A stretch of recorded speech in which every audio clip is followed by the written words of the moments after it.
మేము కూట్ల రాజకీయాలను ఏక రాజకీయాలుగా తెలంగాణని సక్కదిద్దే సత్తా లేదు కానీ పంజాబ్ పోతాడు, ఢిల్లీకి పోతాడు, ఇంట్లోనే వెళ్ళబెట్టాడుగా ఇవాళ నేను ఎగరబెట్టేది లేదు. ఇవాళ ఒకటే ఈ గడ్డ మీద రెండోసారి కేసీఆర్ అధికారం వచ్చిన తర్వాత ఒకటే అనుకుంటున్నాడు, అమ్మా కేసీఆర్ అనుకుంటా. ఒకప్పుడు మేము కేసీఆర్ గొప్పగా భావించినాం, కేసీఆర్ ఓటేసి కల్పించినాం. కానీ ఇవాళ మాత్రం కేసీఆర్ మాకు మారిపోయిండు.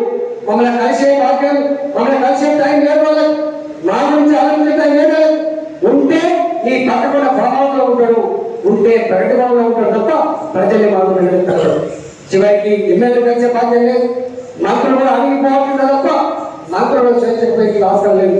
ఒక పరిపాలన ఇక్కడ కొనసాగుతుంది. కాబట్టి ఇవాళ కేసీఆర్ మీద స్వరూపమైందో తన నైజమైందో ఇవాళ అర్థమైంది. కాబట్టి ఇవాళ ఎట్టి పరిస్థితులు కూడా రాబోయే కాలంలో కేసీఆర్ గడ్డదించడే తెలంగాణ ప్రజల యొక్క పంతమని చెప్పి భావిస్తా ఉన్నారు.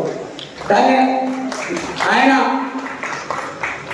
మన నా ఉద్యోగాలు మీరు చాలా మంది వచ్చారు. ఏం చేసే ఉద్యోగాలు నేను ఇంతమంది కూర్చోమని చెప్పారు. 20 ఏళ్ళు ఆయన అడుగులు అడుగు నడుచుకోవడం లేదు.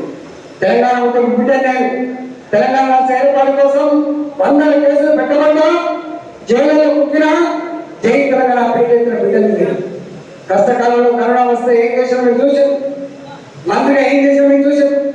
అలాంటి వారిని బయటికి ఎగబట్టి రాజీనామా చేయించి ఈ ఉద్యమ బిడ్డలు ఈ గొప్ప గొప్పలని నా హుజరాబాద్లో 10-11 మంది మంత్రులు వచ్చి 100 మంది పోలీసులు వచ్చి అక్రమంగా సంపాదించిన డబ్బు 600 కోట్ల రూపాయలు ఖర్చు పెట్టడం తాగించి 2 లక్షల కోట్ల రూపాయలు దత్తబంధు అనౌన్స్ చేసి 400 కోట్ల రూపాయలు దత్తబంధు రూపంలో బోనస్ స్కీమ్ రూపంలో కొనుగోలకు లోన్లు ఇచ్చి ప్రమాణం చేయించి దళితులకు చెక్కులు ఇచ్చి పోషణలకు ప్రమాణం చేయించి రాయలను ఉడగొట్టండి అని చెప్పి పప్పం పట్టినా చెలువనిపించిన అవసరం.